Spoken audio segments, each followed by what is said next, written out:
देखिए, समाजवादी पार्टी का चरित्र और चेहरा, उनका हर समय जब देश की बात आती है, देश के सम्मान स्वाभिमान की आती है, सनातन धर्म की बात आती है, तो हर समय वो अपमानित करने का, हर समय उनके लोग हैं। और ये कोई इंद्रजीत सरोज का बयान नहीं, ये अखिलेश यादव द्वारा दिलाया गया बयान है और उनकी सहमति से दिया गया था। और अखिलेश यादव हर समय नकारात्मक टिप्पणी, आप अगर देखें तो वो कहते हैं कि गौशाला से बदबू आती है। आपने उनका बयान पढ़ा हो। अब मैं पूछना चाहता हूँ अखिलेश जी, सलाटर हाउस और बूचड़ खाने से क्या आते हैं? तो सुगंध आती है।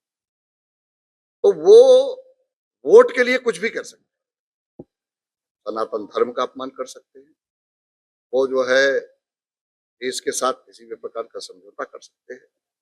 अभी आप महाकुंभ का जो पर्व आप बीता, आप सब लोगों ने देखा हो, उसके बारे में क्या क्या उनकी टिप्पणी नकारात्मक।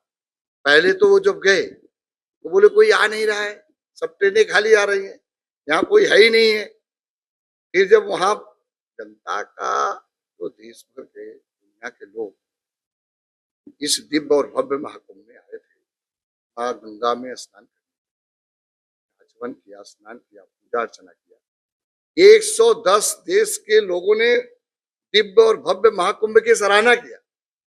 अखिलेश यादव ऐसे व्यक्ति हैं जो दिव्य और भव्य महाकुंभ की आलोचना करते हैं। रामजीलाल सुमन जी कह रहे हैं कि आपको मस्जिद के नीचे मंदिर तो मिल रहा है, तो मंदिर के नीचे अगर ज्यादा करेंगे तो देखिए ऐसा है ना, मठ भी मिलेंगे। इन लोगों को हमने आपको बताया ना, इन लोगों का देश के प्रति कोई समर्पण है नहीं, देश के सम्मान स्वाभिमान की कोई बात सोच नहीं सकते।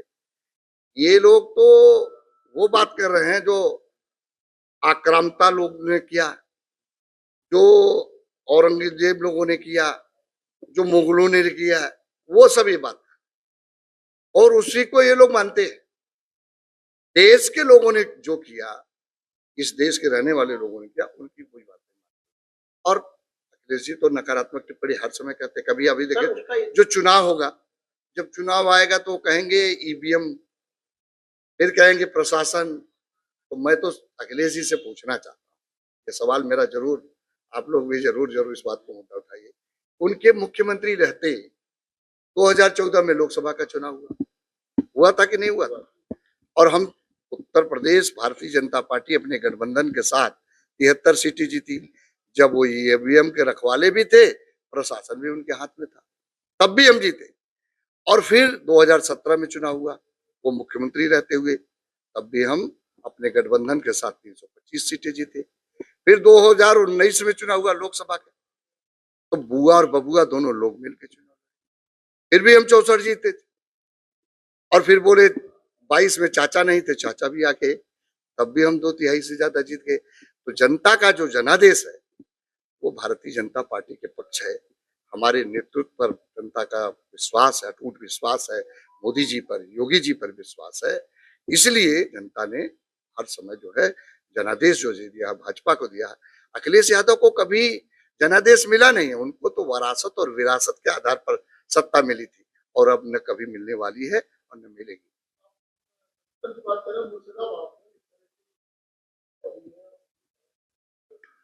निश्चित रूप से हम लोग इसी बात को चर्चा करते हैं। आज इस देश के लोग क्यों नहीं वहां की चर्चा करते? आज अखिलेश यादव वहां क्या हो रहा है मुर्तजाबाद में, उनको बोलना चाहिए ना, इस पर कोई टिप्पणी नहीं करे। पश्चिम बंगाल में क्या हो रहा है हिंदुओं के साथ, कोई नहीं बोलना चाहता, कोई इनके नेता बोलते नहीं। और हमारी आस्था और विश्वास पर हर समय चेत पहुंचाने का काम करते हैं। ये सब देश की जनता इसका जवाब देगी, आने वाले दिनों में इसका उनको जवाब मिलेगा। ठीक कहा, ठीक कहा है योगी जी ने, जो भी कहा वो ठीक कहा।